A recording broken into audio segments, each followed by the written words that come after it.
তোমরা কি জানো কি করলে একে অপরের মধ্যে ভালোবাসা বাড়ে? এরপর রাসূল সাল্লাল্লাহু আলাইহি ওয়াসাল্লাম বলতেন যে সালাম দেওয়ার মাধ্যমে ভালোবাসা বাড়বে। একবার রাসূল সাল্লাল্লাহু আলাইহি ওয়াসাল্লাম বললেন, আলা উখবিরুকুম বিআফদালা মিন দারাজাতিস সিয়ামি ওয়াস সালাতি ওয়াস সাদাকা।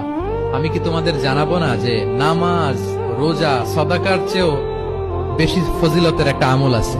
সেটা কি আমি কি তোমাদের জানাবো না?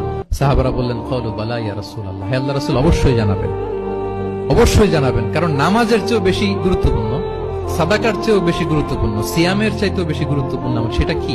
তখন রাসূল সাল্লাল্লাহু আলাইহি ওয়াসাল্লাম বললেন, সেটা হচ্ছে ইসলাহু যাতিল বাইন, বিবাদমান দুই গ্রুপকে মিলিয়ে দেয়া, বিবাদমান দুই ব্যক্তিকে মিলিয়ে দেয়া।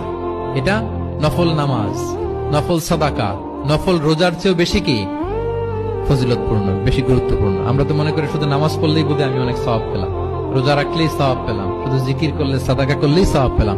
কিন্তু রাসূল সাল্লাল্লাহু আলাইহি ওয়াসাল্লাম বলেন যে দুইজনের মধ্যে একটু মনোমালিন্য তুমি মিলিয়ে দাও, এটা এর চেয়েও বেশি সওয়াবের। আল্লাহু আকবার।